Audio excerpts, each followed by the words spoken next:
ఈ కోతులను పట్టేవాడు చాలా ఈజీగా పడుతున్నాయి. ఎలా పట్టగలిగే వాటికి ఇష్టమైన బఠానీలు అక్కడ వేస్తాను, అవి పరిగెత్తుకుంటూ వస్తాయి. చిన్న రంధ్రం కలిగినటువంటి స్థలంలోకి ఆ బఠానీలు లోపలికి వేస్తాను. చెయ్యి లోపలికి వెళ్ళడమే కష్టంగా వెళ్ళింది. బఠానీలు పట్టుకుంది, పిడికిడి పెద్ద అయిపోయింది. ఇప్పుడు బయటికి రమ్మంటే చెయ్యి రావట్లా, వదిలేస్తే వస్తుంది. అతను కొట్టడానికి వచ్చినా కూడా ఇది ఏం చేస్తాడు, కియో మర్రో అంటూ పట్టుకొని వదలట్లా. వదిలేస్తే ప్రాణం కాపాడుకోవచ్చు, కానీ వదలదు. ఎలా ఈజీగా పట్టుకుంటాయంటే వాటికి ఆశ చూపిస్తున్నాడు. దెయ్యాలు, దురాత్మలు కూడా నీ జీవితాన్ని ఒక విధమైనటువంటి శరీరాశ, నేత్రాశ, జీవపడము, ఇవి ఒక మరులు కొలుపు చేస్తాయి. అందులో ఏదో ఉన్నట్టుగా భ్రమపరుస్తాయి.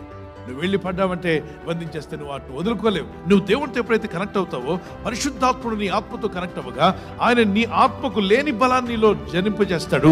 ఆత్మ బలం పొందినప్పుడు నువ్వు వాటిని వెళ్ళగొడతావు, నువ్వు జయిస్తావు.